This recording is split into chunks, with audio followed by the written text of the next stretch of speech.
Welcome everyone back to the School of Greatness podcast. Very excited. I've got my good friend Vani Hari. How's it going? Good. How are you doing, Louis? Doing great. We're in New York City. Yes. And we originally met in Los Angeles, right? Through, I think Derek introduced us, Derek Halpern. Yeah, but I feel like I've known you for a really long time. Another and when I life. first saw you online, I was like, I've known him for another life or something. Wow. Like Why do you that. feel like that? I don't know. There's something about you, and how weird is it? The first time we went to dinner, we hung out after dinner and went and investigated together. We did. I mean, if that's not like a kindred spirit, I don't know what is. Right, yeah. We went to Starbucks. We walked down the street in West Hollywood and went to Starbucks. And you were doing like a campaign right then about Starbucks because they were using ingredients in like a caramel latte or something? Or Yeah, in their Frappuccino, they're using caramel color level 4, which is crazy because his coffee, why are you coloring it with artificial dye, Okay. right? Right. Well, this artificial dye, according to all of these different consumer health organizations, have found that it has a small cancer risk associated with it. So it doesn't make sense for Starbucks to use this ingredient. And they can obviously color it normal. And you know what was really crazy is that in the UK, when they sell pumpkin spice lattes or their frappuccinos, they don't use this chemical there. Why not?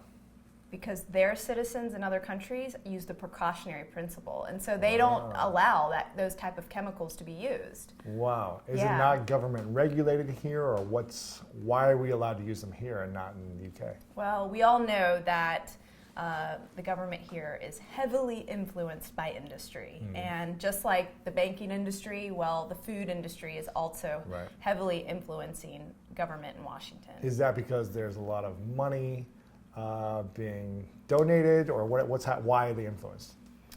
Well, that is a What's the big theory? question. What's the theory? The theory is that unfortunately our government officials need money to run for office, and so a lot of times they're co-opted by these big industries like the banking industry and food industry, and so it's really funny that the people who used to work in the food industry also are working in the government now. Like the deputy commissioner of the FDA, Michael Taylor, used to work for Monsanto. Wow. So you see all these like revolving doors happening where they go in industry, then they get in the government, and then they go back to industry, and so like there are all these like really incestuous relationships, and it's really not good for the public. Sure. Okay, Yeah. cool. Well, you talk a lot about this in your new book, which is called The Food Babe Way. And it's how to break free from the hidden toxins in your food and lose weight, look years younger, and get healthier in just 21 days. You've got a lot of information in here, and I want to talk about first how you got involved in this whole food investigative journalism reporting, changing the world in the first place. So you used to work in corporate America as a consultant, is that right? Or where did you work? That's right. I was a consultant. So right out of school, got an amazing job working for a big 6 consulting firm, Accenture. Okay. And In Charlotte, or? Yeah, in Charlotte, but they put me on the road. So it was the financial services office, and they put me on the road, and I traveled all over the United States working at different banks, basically. And when I majored in computer science, I never thought I would be working in banks. I thought I would be like selling software or developing things, or but instead I was working in big banks. And what I really quickly realized is my skill set was actually working with the management teams. Okay. So I worked with C-level executives to help them change aspects about a company. So they wanted to merge with a new company. I helped them with that transition. Or they wanted to change an organizational structure. I helped them with that. Okay. And so that's really where my skill sets were. And so for 13 years, I was a management consultant. Wow. And it wasn't until I finally realized that fighting for a better food system needs me more than the corporations. Why did you realize that? Was it something with your health? Were you not feeling good, or what was happening? Well, the reason I started foodbabe.com, and believe me, I wasn't going to call it foodbabe.com. I wanted to call it eathealthyliveforever.com. And It's a good name too. yeah, my husband, who's the technologist in the family, thought that was a really stupid name and nobody would remember it. Okay. And so he said, well, what about Food Babe? And I thought to myself, like, what? No, I'm not calling myself the food babe. And, most of my life, I look nothing like a babe. And Lewis, I'll send you the before picture so you can use it. But, okay. I mean, it's absolutely crazy. My mom just recently dropped off a bunch of old photos and trophies and other things from my old room at home because she was just sick of it being there. And I'm 35 now. Oh, God, I'm telling everyone how old I am. But my stuff is still back home. So she finally dropped it all off. And I was looking through pictures, and I couldn't believe some of the pictures I found about the way I looked, and that I haven't seen in so many years. Because I remember when I was in my 20s when I had a big health crisis. I remember throwing out a lot of pictures because I just didn't want to see myself that way anymore. Right. I had gained 30 pounds. I looked really bad. I had eczema all over my face. And so when I looked back at these pictures that my mom dug up and found and was in this box, I showed them to my husband, who's actually never seen me like that. Wow. And he couldn't believe it. And it's just shocking. But anyway, so going back to the name Food Babe, never thought of myself that way. So to even call a blog that was just very very nervous about it. But I ended up calling my friends and my really good girlfriends and saying, hey, what do you think about this name for a blog? Because they're really the ones that wanted me to share this information. Sure. They wanted to know my recipes and what I'd done to transform my life. And they knew that I was uncovering all this stuff about the food industry that I would tell them in tidbits when we'd go out to eat or we'd be out shopping or we'd be out, traveling together. And they were like, well, why don't, we kind of came up with this together, like, why don't we teach people to become a food babe? Like, teach people to become food babes. Become their own food babes. Right? So for the first year and a half of the blog, I never had my photo on the top header. I had these 3 cartoon characters. One was working out. I never saw that. Yeah, oh yeah. I mean, one was working out, one was like carrying a tray of something, and another one was drinking a martini. Okay. Which has nothing to do with health, really. But anyways, I blogged about working out, I blogged about what I was eating, and I blogged about my travel because that was really one of my great passions still to this day is one of my great passions. I love to see the world. I've been to all 7 continents with my husband. Wow, that's cool. Yeah, and so whenever, it's funny, like, we were both consultants, and so anytime that we would save a little money, we would go travel with it. We wouldn't buy a fancy car or a fancy place to live or anything like that. We always used the money to go with experience. Sure. And so we always picked a different place every single year. And so anyways, I love traveling. And so wrote about that, and actually one of my first blog posts is how to eat healthy on the road because I'd figured out the tips, right? I'd basically taught myself, how do you be on the road 50 weeks out of the year or 40 weeks out of the year when you're traveling out of your home, away from your kitchen, away from your routine? How do you maintain your weight? How do you eat healthy? How do you avoid all the toxins that I discovered in food? Sure. And I started to teach myself these habits. And that's really what spawned everybody's asking questions around me. Like, why are you asking the server about MSG in your soup? Or why are you bringing your lemon with you in your bag for the morning? And they were asking these questions. And so I wanted to teach them. I wanted to tell them how. And I tell you, at first, I had no idea what I was doing. I didn't know anything about blogging. I didn't know that there were other bloggers like me out there that were writing about this kind of stuff. I didn't know that there's this huge online community, these people who are changing the world online like yourself. Thanks. And it was a really eye-opening experience because all I had been taught most of my life was, you get a great job, you have a 401k, you have a health insurance plan, and then you retire. Yeah. You make a lot of money and you make 6 figures. And I'd gotten to that, and I tell you, it wasn't fulfilling at all. And your health wasn't fulfilled either. No, and I tell you, my health was so horrible in that job early on that it really spawned this awakening that, you know what, I'm not going to let any boss, any job get in my way. When I went on the road initially right out of college, I was working close to 80 hours a week, sometimes working the night shift. We had this project, and this is kind of boring, but I'm just going to tell you what it is. But we had this project where we had to convert 27 different banks into one bank. And so back then, when you let's say you lived in Georgia and you wanted to deposit a check in Tennessee, you couldn't do that back then, which is unheard of now. Like, you think, what? You can't do that? But back then, and this is over 12 years ago, you couldn't do that. So we were converting those banks, and there's just tons of work, and ended up being the project of the year, but it almost killed me. Wow. So what were the things you were eating during this 80-hour work week? Like, what were the foods? Was it fast food? Was And it? I ate everything. Okay. I'm talking, every morning I would get a huge coffee. Okay, I never drank coffee like that much in college, but I tell you, this job made me drink coffee. I had this huge cup of coffee. Did you put sugar and cream and milk? 10 packets of sugar. No way. Yes. Every morning? Almost. I mean, wow. 10, I remember always counting them, and when I'd have to order out, can you make sure there's 10 packets of sugar? I mean, this is crazy, right? So that was that's for how breakfast. addicted. Yeah, along with the big blueberry muffin from the little coffee shop that I would go to, right, or the Starbucks,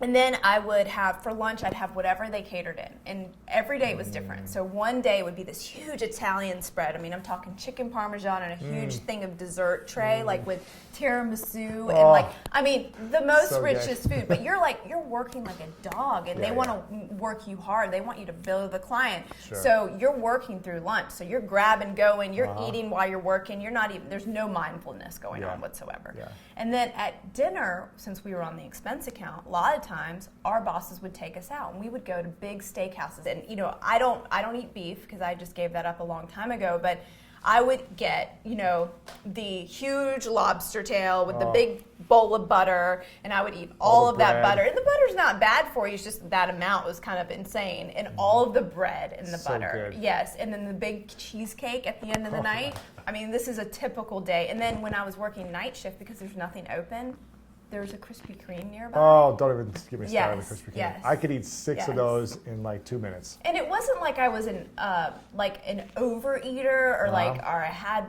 a problem with eating or anything. I was just eating to get full so that I could get back to work. Right. It wasn't even it just was, I was really eating what people were putting in front of me, and Sure. I really wasn't taking control of that. So how was your health during this time? What was happening? What was coming up for you? Was it were you just low energy, or did you actually see physical, things happening to your body? Well, I noticed that my face started getting bigger, right? I took this, gluten face. Yeah, I don't know. I don't know if it's It's called like Marshmallow Man face. It's the first place I gained weight, I tell you, is my face. But so my face started getting bigger, and it was really, really horrible, because I remember taking a passport photo, and passports stay good for over 10 years. Right? It's it's like 10 years. Taking up the whole square. It's like cheeks to the edge. Yeah, and so I thankfully lost that passport. You don't have it anymore? I don't have it'd it. be great I to don't see have it. I lost it on a trip, so I was like, thank goodness I don't have that photo anymore. But yeah, it was actually a horrible photo. It was really bad. But anyways, I gained weight, felt horrible. I remember my mood really changing, just not feeling happy about life, And one night I was home. I'd just eaten a Chick-fil-A sandwich, no joke. Why is Chick-fil-A so good? I'll tell you that later. And I had a terrible pain in my side. And I called my parents to help, called my brother first, and then called my parents to come take me to the emergency room. And the first doctor who saw me said nothing was wrong. I mean, I was in so much pain. Yeah. And said nothing was wrong. We think one of your ovaries is moving. It's no big deal. Yeah. Take some Advil and go home. Okay. Literally sent me home. So thankfully, my parents just didn't feel right about what was going on and asked me to see another doctor the next morning. Went straight to my normal doctor. He said that I had appendicitis, was pretty much 100% sure, and that I would need to have emergency surgery immediately. No so I was way. rolled into the emergency room an hour later. You had surgery. And had surgery. Wow. And it was the night, it was so crazy, and you might identify with this since you're single and stuff. But it was a night where I was supposed to go to this party where it's this huge gala, everyone dresses up, it's December, it's the holidays, Sure. and you donate gifts to kids, and everyone mingles and has a good time, and I really wanted to meet a guy, right? Yeah. And I just remember waking up from my surgery and knowing that my friends, some of them were there at that party. I mean, some of them knew that what was happening to me, and they were at the hospital, so they missed the party. Right. But just knowing that, whoa, I'm in my early 20s, I am out of shape, I look like this. I just had my appendix taken out. Wow. This is not how I want to live. Yeah. And I just remember while I was recovering for the next couple of weeks, while everybody else is going out shopping for the holidays and having more parties, I couldn't get up out of bed because it hurt so bad. Wow. And my body was so inflamed that it took me longer than typical people to recover from appendicitis surgery. So, or an appendectomy. So what was happening during this recovery time? Were you like, okay, enough is enough? Like, I need to shift something, or were you still eating bad foods? I started to read, and I started to remember this information I'd learned in high school. In high school, I was a top-tiered ranked debater. I was number 1 in the state 3 years in a row, got recruited to college to be on one of the top debate teams. Okay. Ended up quitting because listened to advice of people around me that said, you're not going to get a job debating, you need to get something practical, a practical degree. So I listened to them. But one of the year's topic was healthcare. And healthcare, I used that information, and you had to debate affirmative and negative of the year's topic. Sure. So it was to determine whether the United States should have a comprehensive healthcare policy. Interesting. And I just remember how screwed up the healthcare system was, and I was using that information to win debate rounds, but I wasn't using it for my own health. Oh. And it was that kind of I started thinking oh my gosh, remember that information about the food? Just started asking questions about how do I get healthy? What are the best foods to put in my body to get back to a healthy body? And I didn't really know what a healthy body was, which is really screwed up. I was like a zombie. I grew up on industrial processed food. My mom and dad did not know how to cook American food because they're both from India. Yeah. And so they really used the help of Betty Crocker and McDonald's so that we could fit in. Yep. And so I had health ailments my whole life. I was always on prescription drugs, so I didn't know what life could even be like. You just thought it was normal, that it was something else while you were on drugs. Right. I had no idea it was food. But I tell you, as soon as I started cleaning up my food, the weight came off, the allergies went away, the asthma went away, the eczema went away, my skin became clear. Skin I never thought I'd have. Right. And you lost the marshmallow face. I did. I lost that face. And I tell you, one of my aunts to this day still can't believe my transformation. Wow. She says to my cousin all the time, she says, I think she had work done. It just doesn't make sense. She doesn't look at anything like she did when she was younger. Sure. And I tell you, I didn't have any work done. It was pure just paying attention to my food and making sure that I wasn't eating the chemical garbage the food industry was putting into our food. Wow. And I decided to take back control. And that is what created this beast called Food Babe. And I tell you, in this passion, a year before I started the blog, my mother-in-law died of cancer. And when you spend a whole week in a hospital room saying goodbye to someone that you love so much, and I tell you, my mother-in-law wasn't like the typical mother-in-law that you hear about. She was like my own mother. I mean, she's just a remarkable woman. And seeing her courage and seeing her fight that whole week and being there was the scariest thing I've ever witnessed in my whole life. And so that happened a year before, and then my own dad got diagnosed with cancer. And so my passion for getting this information out just grew stronger. Yeah. And these were food-related cancer? I mean, we don't know, right? We don't know how. Probably had a big effect on it, right? But my dad, I tell you, has not lived a very healthy life. With the food he's putting in his system. Yeah, and he's been my biggest challenge. And I tell you, your family's always the biggest challenge. Yeah, exactly. But, so I started Food Babe. This was only a couple years ago. Yeah, and I just started writing about things I was really passionate about, and I started to realize I had a knack of asking questions nobody was asking before. Like what were some of the questions? Well, no one had really asked Chipotle, I guess publicly online, what's in your food? you say your food's with integrity, but what's actually in your food? What are the ingredients? No one had done that. Do some of these companies not show ingredients? I thought they have to show ingredients, don't well, they? They or don't. They hide them, or it's like they really don't. hard to find? Actually, Really? they don't. Not all of them do. And so there's big, huge companies like Papa John's who don't release their ingredients online. However, their competitors like Domino's and Pizza Hut do. Okay. And Chipotle, back then, when I started asking the questions, didn't. Right.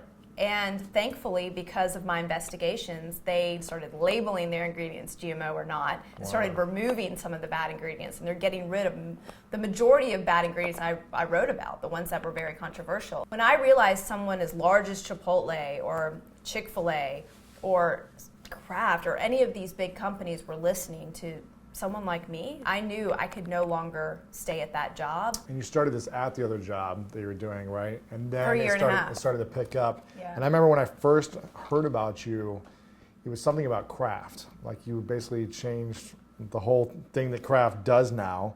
And I want to talk about that in a second. But I also I remember you doing a video, like eating a yoga mat. And then and talking about some word that I can't pronounce. And then later, seeing like 3 months later, seeing Subway come out with a commercial saying they no longer have that ingredient because you were specifically talking about it. And I thought to myself, wow, if one person can create enough of a conversation so that a large company like a Subway or a Kraft or Chipotle or Chick-fil-A listens and takes action to change something, I said, that is really powerful. And you've worked in kind of solving a lot of the issues with Kraft, Subway, Chipotle, Chick-fil-A, and Starbucks, and having them change their ingredients. And what was the thing with Kraft? What actually happened? Well, one of the things I realized as soon as I quit my job, which was the scariest thing ever, by the way, because this was a pure passion project. So I didn't know how to sustain myself when I quit my job. And I was in the house, and I was sitting here, and I'm living in a condo surrounded by the banks that I used to work with in downtown Charlotte, and going, oh my God, I have no boss, I have no job, and I'm a food activist now. Wow, this is crazy. I cannot believe I'm doing this. When you're working on a passion project out, and you're also working in the corporate world, you're not putting your 100% effort into it, even though it's like kind of taking over your world and your thought, and you're sitting at work and you're thinking about your next investigation instead of what you're supposed to be doing. That started to happen, but I was still like straddling these two jobs, You had to take the leap. Right. Yeah. And then when you put your 100% focus in something, wow, the doors just start opening. Sure. And so the first thing I started to investigate was how food in Europe is healthier than the United States. What has happened is Europe has been regulated on a precautionary principle that these chemicals are considered guilty before they're innocent. Here in the United States, they're innocent until proven guilty. And so in Europe, there are several chemicals that are either banned or not used or have warning labels. And one of those chemicals is artificial food dyes. Yellow 5, yellow 6, red 40. They don't use any of them there. Or they're labeled specifically with a warning. They label them with a warning. Okay. So they are banned in certain countries. But in the UK, they have a requirement that you have to put a warning label on it that says may cause adverse effects in activity and attention in children. It's kind of like cigarettes, basically a warning on a cigarette box. Right. But it's a warning on a box of candy or a box of mac and cheese. Like if you were to import a box of mac and cheese from the United States to the UK and sold it in a specialty store, it would have to have that warning. But you know what Kraft did to try to get away without putting that warning? They reformulated their product without yellow 5 and yellow 6 and used real ingredients, paprika and beta carotene, for European citizens, but not for us. Why not? So they found out that there was this health issue, right, associated with especially children. Who's the biggest population of mac and cheese eaters in this country? Children. Children. Yeah. And to say, you know what, instead of putting that warning label on the box, we're just going to reformulate for them, and we're not going to do it for all of these millions of people in the United States is immoral and unethical. So why do they do that? Because it's a lot more expensive to put the natural ingredients in, I'm assuming? And it is a little bit more cost, but in the long run, it's not that much. I mean, these corporations are making billions of dollars collectively. So it's really unfortunate that these companies have gone unregulated like this, and it's up for us consumers to hold them accountable. Sure, because if we keep buying, they'll keep selling it to us. That's right. Yeah. That's right. And so I started a petition and against Kraft. Yes, to remove these artificial food dyes. And I tell you, it was. So you weren't saying don't make mac and cheese anymore, don't sell this. You were just saying take these specific ingredients out that other countries don't have in their foods. We should be able to eat junk food without the risk of hyperactivity or cancer, because some of these artificial food dyes are contaminated with carcinogens. You know, we should be able to have things without them harming us. And so I tell you, that period of time really changed me, because what I realized quickly, the petition got over 200,000 signatures in a week. Amazing. So you posted on your site or online with a petition and people could sign online? On change.org. I actually used change.org back then, and they were an amazing partner. And they really helped carry the message, and they really helped guide me too. I'm like, what do you do? How do you do a petition? And how do you do all these things? And now actually I'm teaching some of those principles in this book. Like how do you start your own petition? Interesting, okay. Yeah, there's an appendix in the back. Very cool. In the back of the book. But so what happened with these 200,000 names? Did you say, here Kraft, like, look at this, or what was the next step? Well, they continued to be really basically sending us PR, can I say bullshit on this program? PR bullshit to us. And actually the story of what happened when I went to go deliver those petitions to their headquarters is the first introduction chapter in this book. Wow. And it's gut-wrenching. Okay. You know, I don't hold back on how I felt when that was happening. Sure. And the really unfortunate thing with Kraft is that they weren't really willing to hear all of these consumers. Now this petition has close to 400,000 signatures still to this day. They're starting to slowly take out the artificial food dyes. They've taken it out for kids' products, and they've taken it out for their deluxe products, and I think they're going to eventually get rid of the rest. Sure. It's just going to take them some time. But, you know, what's really the most critical point of that petition, what it taught me, is that there are thousands of people really being affected by these issues. Thousands of parents sent me letters. Their kids' asthma went away. Their kids' eczema went away. Their kids' activity improved at school. Their kids got off their ADHD medication. Their autism lessened, the symptoms of autism. I mean, personal letters from parents. I actually took those with me, printed them all out. It was a stack this big. Took them with me to Dr. Oz, the show, and like waved them in the air on camera at Kraft. And what happened?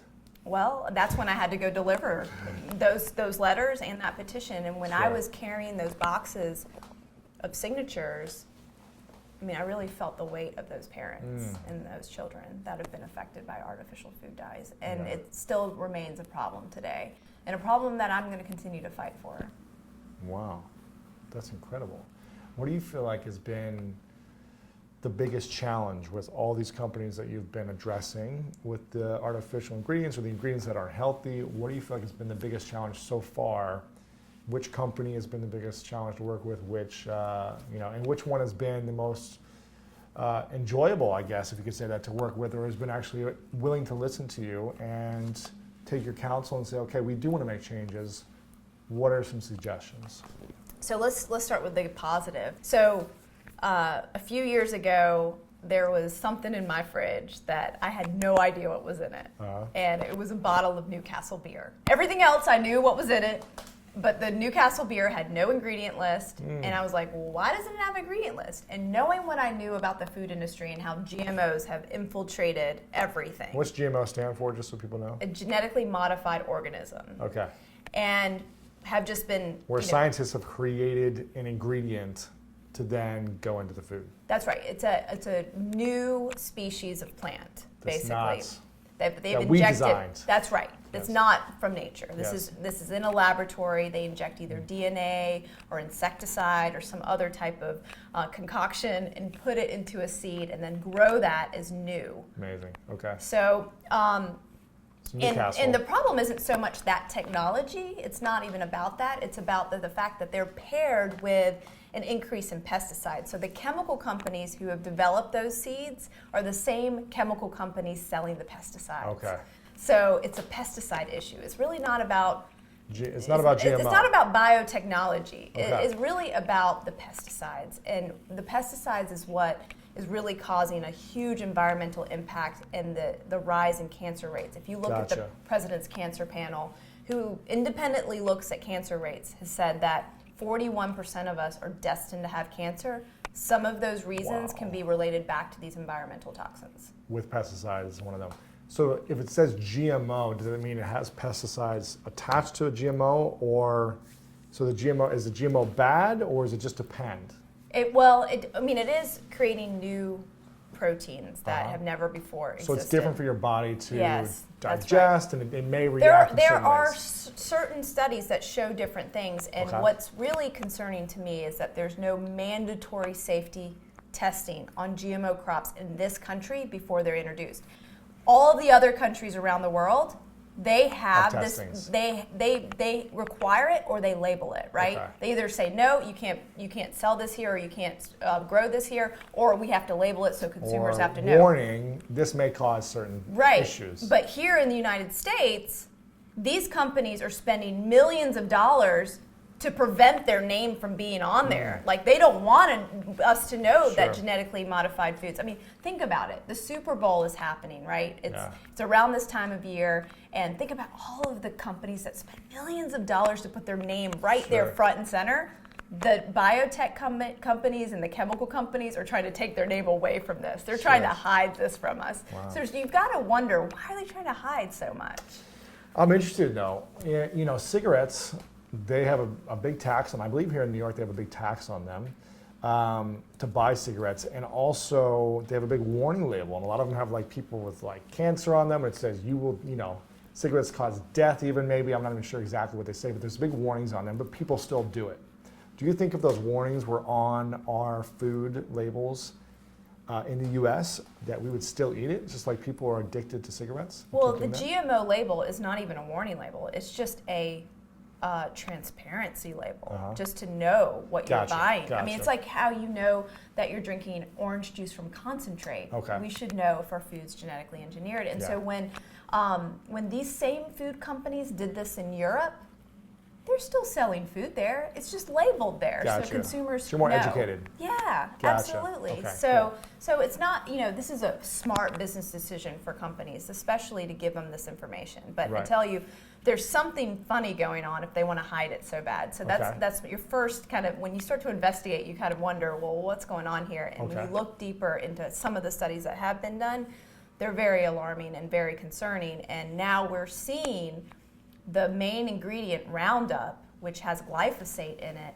in human breast milk. Wow. Which is a huge toxin. I mean, linked to autoimmune disorders, cancers, all sorts of things. So this is a huge issue. But going back to that Newcastle beer, tell me about it. I had no idea what was in it. Sure. So I was like, why doesn't beer, alcohol, wine, liquor, why doesn't any of it have ingredient labels? Why can't I know what makes this raspberry flavored vodka or this beer? And so I started to investigate, because it was the one thing that was in my fridge that I wasn't personally drinking. My husband was drinking. I care about his health. And was looking into what was in there. And I remember it took me over a year, almost maybe a little bit less or a little bit over a year, to quiz the beer companies enough to even write an article about what I found out about the beer industry. And what I found out was shocking.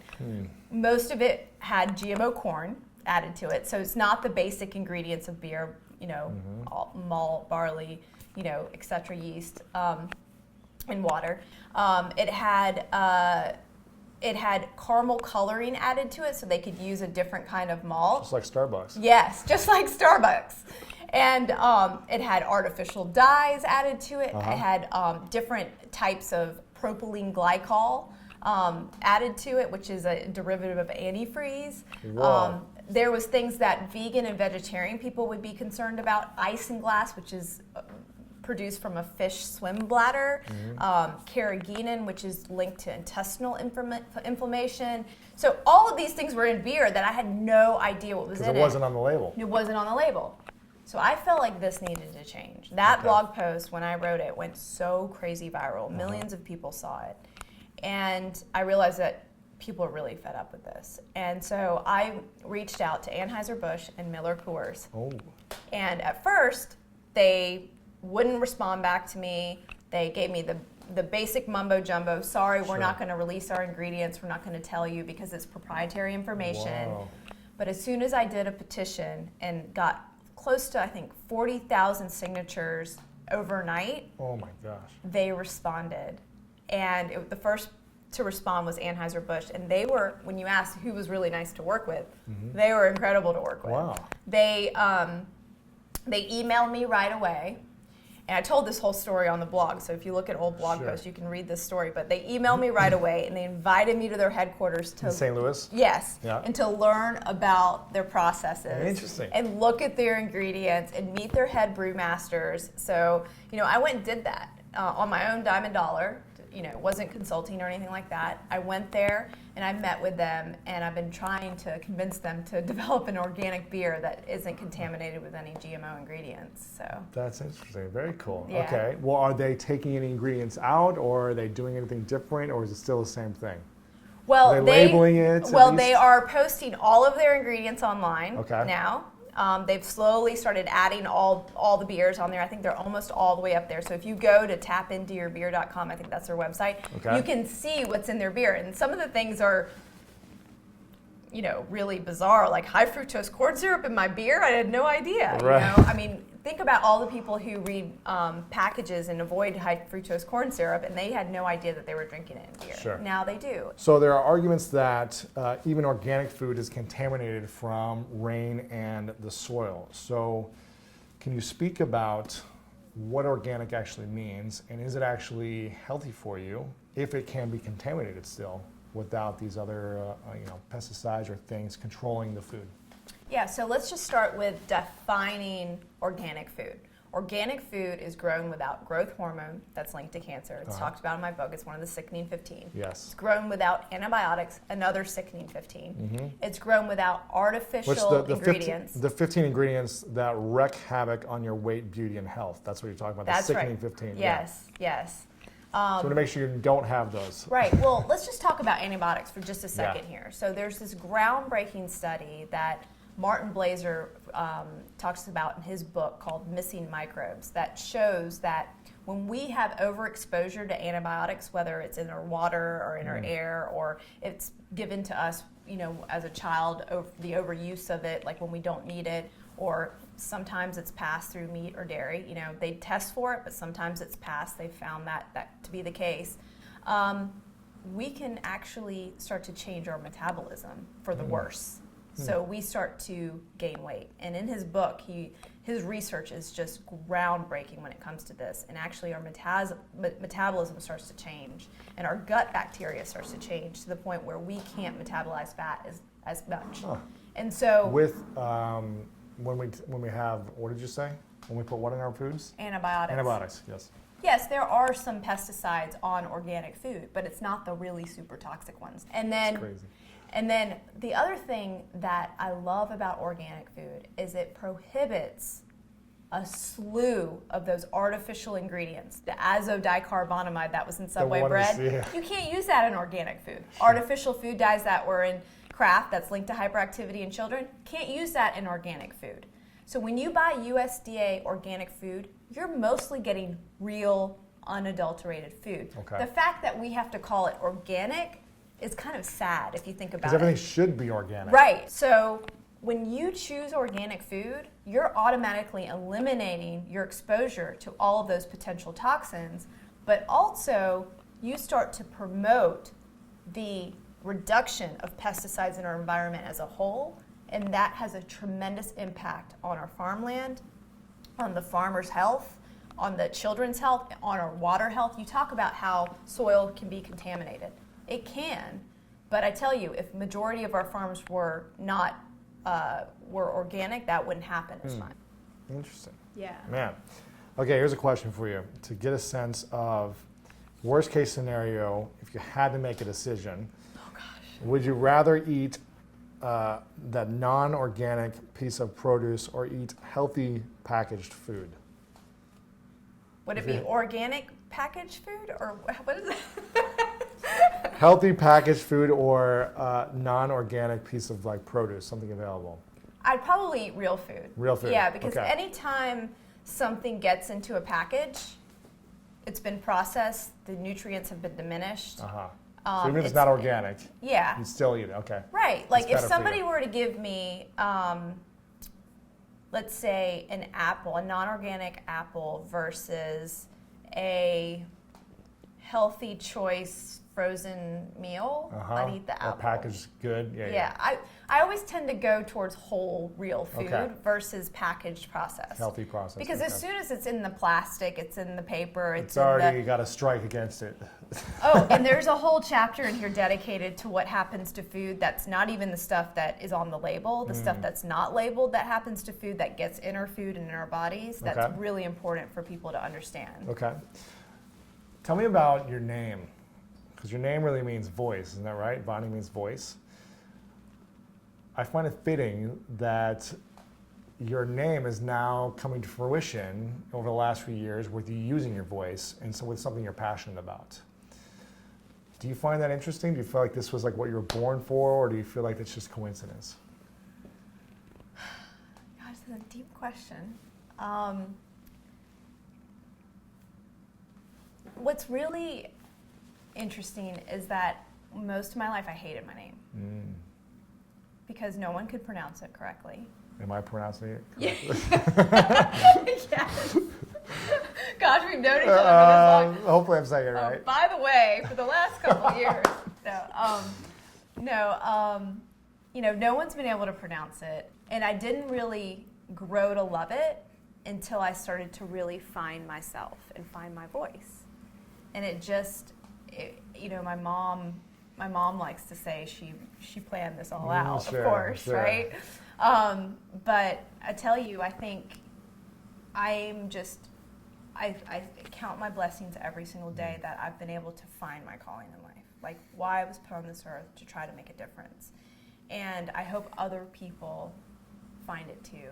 And one of the things that I realized very quickly is there's no way, if I wasn't taking care of my body and feeling really great and being healthy, that I would have had enough brain power or enough energy to even take on what I'm doing and even go from someone who was working all day to doing this at night and doing this on the weekends to now doing it full time all the time and working more than I've ever worked in my life. Harder than I've ever worked in my life. I mean, the last year writing this book, oh my gosh. I know the feeling. And it's just, I know I would never be able to do that if I wasn't taking care of myself. And so when I think about teaching the principles in the Food Babe way to everyone out there, I'm really hoping that they get so healthy and so strong in their own body that they figure out what their true calling is. Because I really do think that you should think about what you want to leave, what impact you want to leave on the world. And I tell you, working in that cubicle and working for those C-level executives at the bank, I wasn't leaving my impact on the world.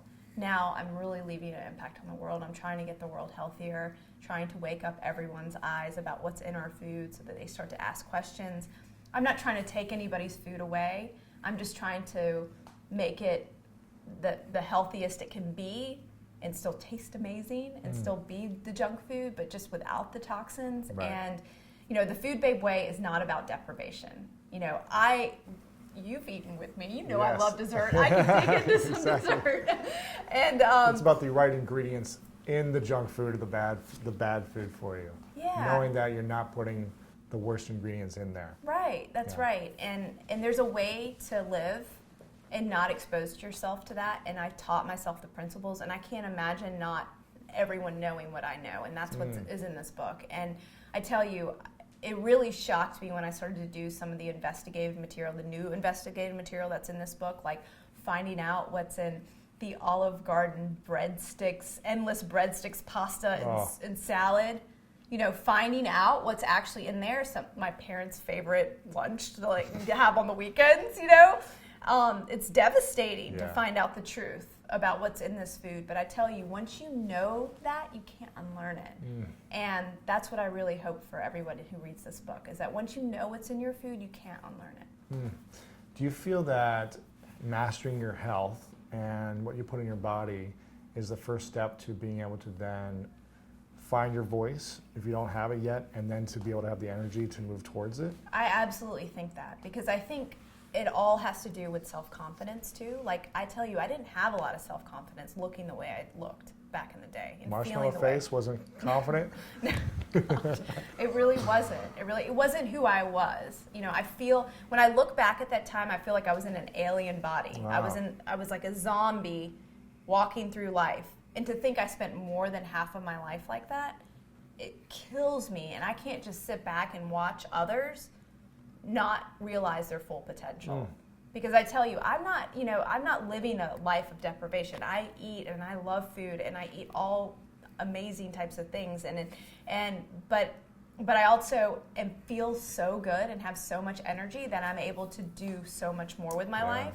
But it's about living that long and like really truly like having a quality of life, not being hooked up to machines, not being in a nursing home, being able to do the not things having you cancer. want. Not having cancer. And if I can do whatever I can to prevent that, I really want to try. I know it's not 100% preventable because it could be anything. We don't have the answers. But when we know that some of these things could be linked to it, it makes sense to reverse it's about setting yourself up to win to the best of your ability, you know, making sure you understand, you're educated, you're putting in the ingredients that matter, that we know about at least, and setting yourself up to win. So I've got a couple questions left for you, Vani. And the first one is about your approach in getting your voice out there and your message out there. And sometimes I'll share your information on my Facebook page, and I'll have a friend from college say some really nasty things about you. Like they'll say, I can't believe you're posting about her or promoting her information. The way she goes about things is negative and this and that. And they'll have some really nasty things to say. And I'm like, whoa, I'm really taken back because I know you and we're friends. And do you feel like, and I know you have a lot of people that are against your message and your mission. You have this huge food babe army that's for you and that supports you and that signs these petitions, but then there are a few people that aren't so supportive. Why do you think these people are not supportive? And do you think there is an approach that you could take slightly different to gain their support of you? Or do you think that you don't need their support? Well, I think the reason why there is so much talk about the food babe, right? They really want to make it about me as opposed to the message. The message, And trying to take down the messenger. Right, they do. They want to attack the messenger. And, you know, the thing is I'm not bringing up too many new things. Yeah, I investigate it differently. I find out new things about certain food companies. But the research behind the chemicals is clear. It's from Consumers Union, it's from the Environmental Working Group, it's from the Center of Science and Public Interest. I stand on the shoulders of these experts, basically shouting out loud their information in a consumer-focused way, relating it back to products so that it's not just some weird chemical that they're talking about. It's an actual product. It's the it's the Dannon in your, or the Yoplait, or the, whatever, the yogurt in your fridge, and what's in that, so people are like, oh, well, I have that brand, so let me go check, and and let me find out, and so it's a way to really, resonate with the average person who doesn't have time to research all these different chemicals. And, some people are not going to like my approach. I understand that, but I also know that my approach has had a tremendous impact. Yes. And it's starting to wake up food companies for the better. The amount of food companies that changed last year was insane. And they're doing commercials talking about the changes they're making, which I thought was insane. Yeah, I mean, the fact that McDonald's had to hire the guy from Mythbusters to talk about the ingredients in their food in a very open way is a huge change in transparency. I mean, Wow. it's still unfortunate that in the United States, McDonald's French fries has 19 ingredients here and only 4 in the UK. I mean, those other It's just 15. potato. What else could it be? Right. But those other 15 ingredients we really don't need. Right. But, things are changing.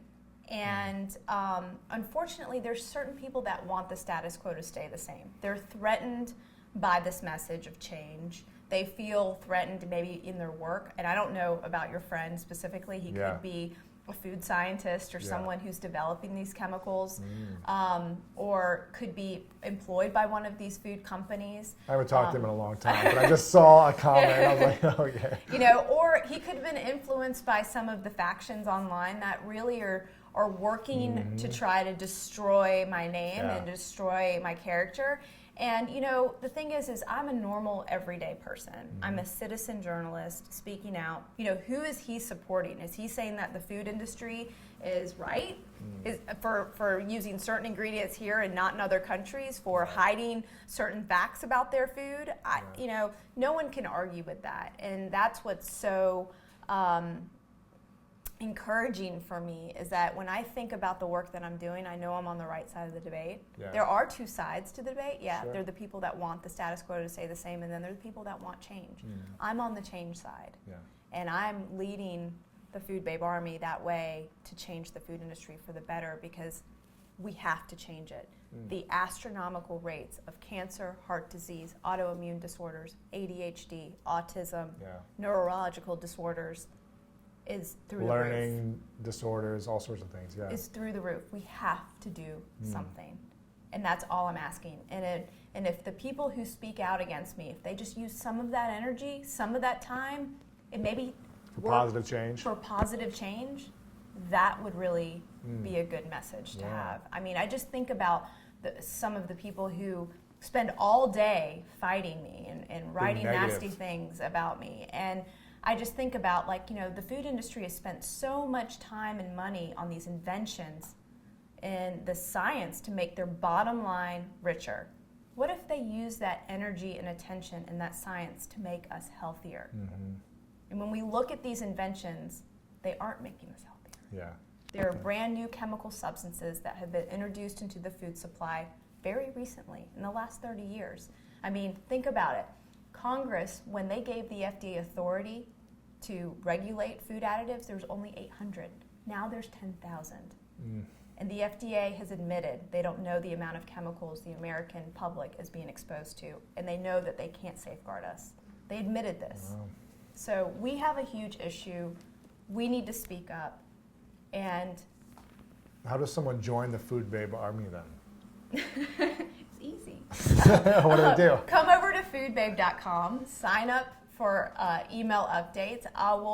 You're indoctrinated into the Food Babe Army. I'll give you all the resources. I'll send you my top posts right away so that you can get up to speed and just start learning about the food industry. And I think, this information is really going to change the world. I really feel that way. And Mark Hyman in this book, Dr. Mark Hyman, who's a dear friend. Who wrote the foreword. In the foreword, he says, if everyone were to follow the Food Babe Way eating plan, the food industry as we know it would crumble. Because they want to be able to, because people want to be buying those foods, so they want to be able to survive. Interesting. So sign up with the newsletter, join the Food Babe Army. 2 final questions. Before I ask you the last couple questions, I want to acknowledge you for your voice, Vani, and for risk-taking. You are one of the biggest risk takers I know, and I know lots of risky entrepreneurs who take risks in business, but you are risking something much bigger. And I acknowledge you for having the courage to use your voice in a positive way and continue to have the courage every day with people attacking you. I think it's really powerful what you're up to, and I want to acknowledge you for that, so thank you. Thank you. What are you most grateful for recently in your life?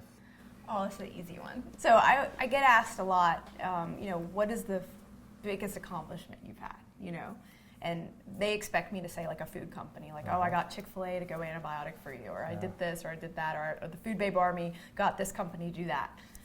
It's not even about that. And I tell you, we said it earlier, that your family is the hardest to change.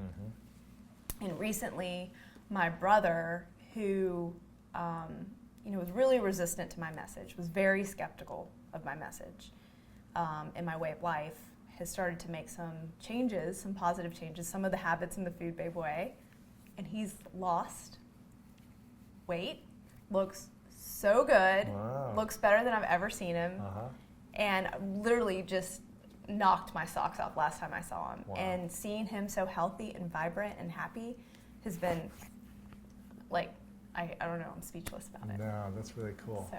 Very cool. Final question. What's your definition of greatness?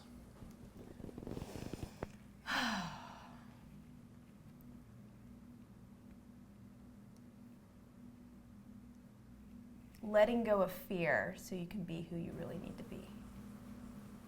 Vani Hari, thanks for coming on. I appreciate you. Make sure everyone checks out The Food Babe Way, and I'll have it all linked up over on my website. So thank you so much for coming on. Thank you, Louis.